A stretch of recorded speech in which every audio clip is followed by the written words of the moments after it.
반갑습니다. 오늘도 좋은 시간 됐으면 하고요. 근데 제가 이런 강연을 다니면서 많은 분들을 만나고 제가 거의 천 번이 넘게 강연을 했고요.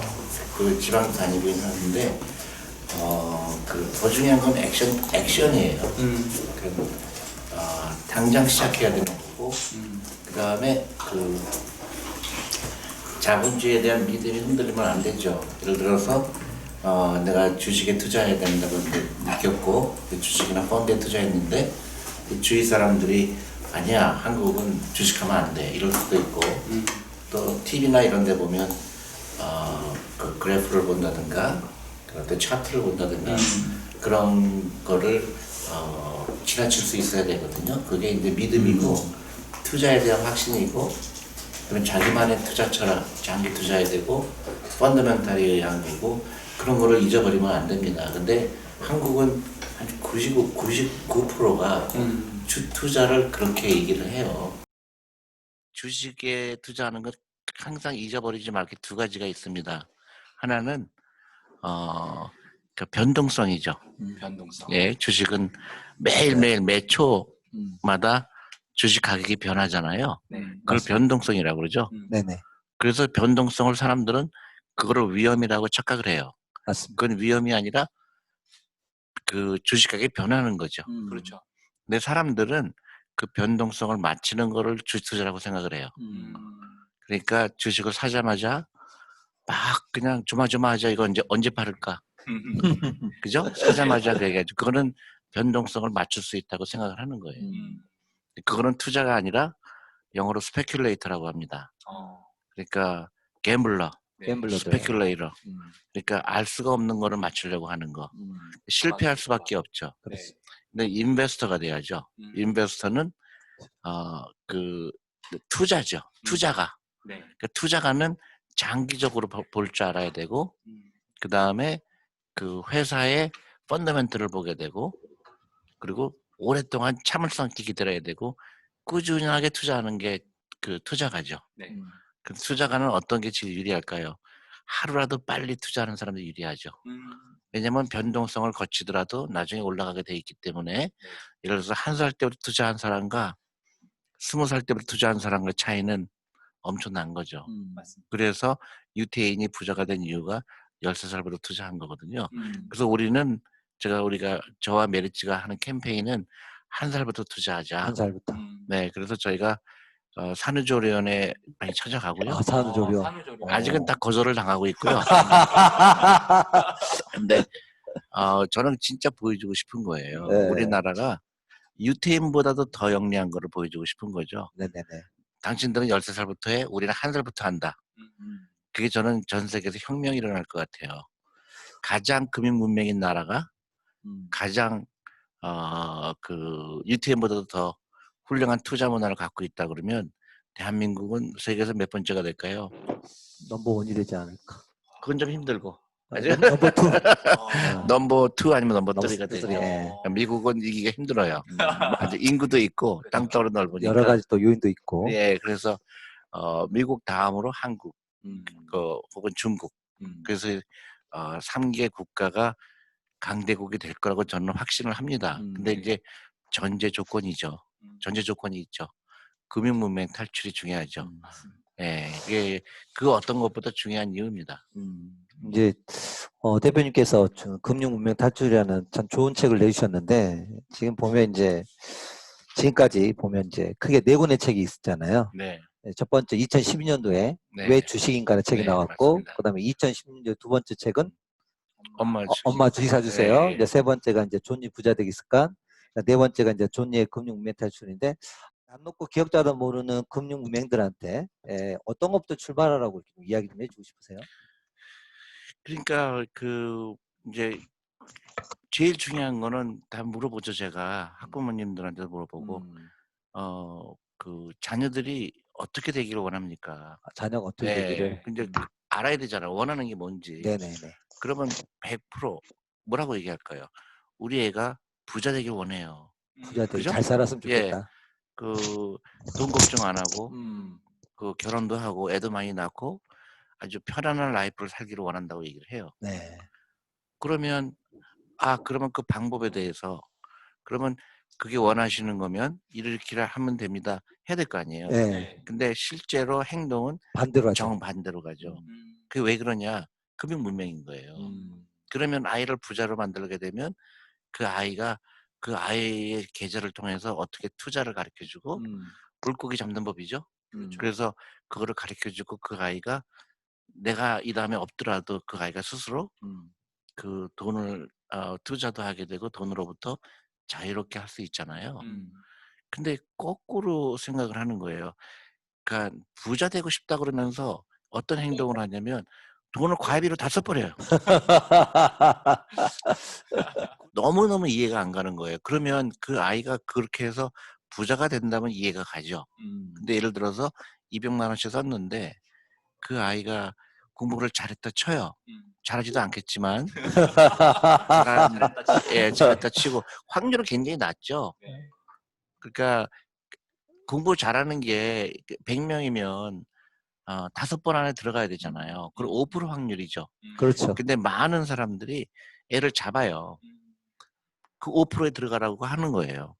그러니까 안 돼? 그 돈으로 하겠다는 거예요. 거기서 비극이 시작되죠. 그럼 그 아이는 살고 싶지가 않은 거예요. 맞아요. 그다음에 엄마 아빠도 그 돈 쓰는 바람에 노후 준비 안 됐죠. 그럼 그 아이는 어떻게 됐을까요? 걔는 또 그 나름대로 또 스트레스 받아서 엄청나게 스트레스 받고 그다음에 아는 게 없죠. 배운 게 음. 없잖아요. 남이 이제 준 지식만 가지고 그러니까 하니까. 국영수 하는데 그것도 잘 못했지만 음. 그 아이는 창의성을 다 잊어버렸죠. 음. 그리고 이제 이 세상을 어떻게 헤쳐나갈지 돈도 없죠. 부모님도 돈이 없죠. 음. 그러니까 그 사는 게 후회가 되고 그리고 부모님도 후회가 되고 '내가 돈을 잘못 썼구나.' 이미 늦은 거죠. 그게 한두 명이 끝나는 게 아니라 한국의 90%의 가정이 이런 걸 겪고 있어요. 맞습니다. 그래서 노후 준비된 비중이 20%도 안 돼요, 한국이. 맞습니다. 네. 네. 그래서 이게 심각한 거죠. 그래서 금융 문명의 가장 첨단이 이 사교육비예요. 지금 이제 우리 존니 우리 이제 대표님 말씀하신 이런 게 한마디로 이런 책이죠. 100세 쇼크. 이미 이렇게 우리나라가 100세, 120세가 오고 있는데 준비는 이제 20세기 초반식으로 준비하고 있는 거죠. 수명은 늘어나고 있는데 전혀. 그리고 제가 어떤 분이 그런 말을 하는 거 들었어요. 우리 아이들은 21세기를 살아가는데 우리는 19세기 교육 방식을 배워서 20세기 초반의 방식으로 자녀들을 가르치고 있다. 그러니까 우리가 알고 있는 지식이 그 아이들이 30대가 됐을 때 거의 쓸모없는 지식이 태반일 텐데 부모가 생각한 지식으로 지금 이렇게 이야기하고 있다고 해서. 저는 19세기도 아닌 것 같아요. 조선시대. 조선시대. 과거 시험. 과거 시험. 이제 과거 시험이에요. 네. 옛날에는 과거를 약간 흑수저가 금수저가 될 수 있는 유일한 방법은 그렇죠. 과거를 과거 떠나는 시험이었죠. 거잖아요. 예. 그래서 온 재산과 모든 걸 다해서 그 장원급제하면 이제 풀리잖아요. 네. 근데 지금은 또 그렇게 생각하는데 예를 들어서 다 공무원 시험 보잖아요. 네네네. 공무원 시험 붙으면 장원급제한 건가요? 요즘은 좀. 요즘에 아니라 네. 가난하죠. 네네. 가난하니 이제 아주 완전하게 가난하게 된 거죠. 도장을 찍은 겁니다. 나는 가난하게 되겠다. 그렇게 아까 그래서 금융 문명이 전염병이라고 하는 이유가 질병 이렇게 얘기하죠. 질병이고 옆에 사람한테 배우는 거예요. 똑같이 그렇죠. 따라하고 싶고. 그 옆집애가 공부 잘할까 봐 두려운 거예요. 네. 옆집애가 우리 애보다 공부 잘하면 큰일 날 것 같이 생각되는 거죠. 그 옆집에서 100만 원 쓴다? 우리는 150만 원 쓰겠다는 거예요. 네네네. 그게 이제 누가 더 빨리 가난해지는가 시합하는 거죠. 누가 더 가난하니까 시합하는. 존니 대표님 하신 이야기 보니까 미국 시카고 재무관 스테파니 릴리란 분이 이런 말을 하셨어요. 금융교육은 어릴 때 시작하고 금전적인 선택의 문제에 대해 계속 인식시켜야 한다. 만 8세 정도 많은 정보에 흡수도 가능하기 때문에 이때 받은 금융교육은 평생 큰 성장의 주춧돌이 된다라고 이야기를 미국에 있는 시카고 재무관에 갖고 있는 이런 이야기를 하거든요. 사실 우리나라의 교육청 관계자분들이 이런 말 거의 저는 들어본 적이 없거든요. 정반대죠. 네. 그러니까 이제 많이 나아지긴 했어요. 제가 책에도 썼지만 선생님들이 제 유튜브를 보고 아 우리 아이들한테 이거 가르쳐 줘야 되겠다. 음. 그래서 저한테 문자 이제 저기 연락이 와서 강의 좀 해달라고 그래서 제가 음. 흔쾌히 하겠다고 했는데 연락이 와요. 교장 선생님이 "절대 안 된다." 어 정말 답답하죠, 이럴 이게 때는. "우리 아이들한테 왜 도박을 가르치냐." 그게 대부분의 그 금융 문맹의 전형적인 상상이죠. 예. 예. 근데 지금은 많이 바뀌긴 했어요. 그래서 이제 교장 선생님이 연락이 와요. 이제 좀 해 달라고 이렇게. 저기 유튜브 보고 자기가 "너무 후회했다. 음.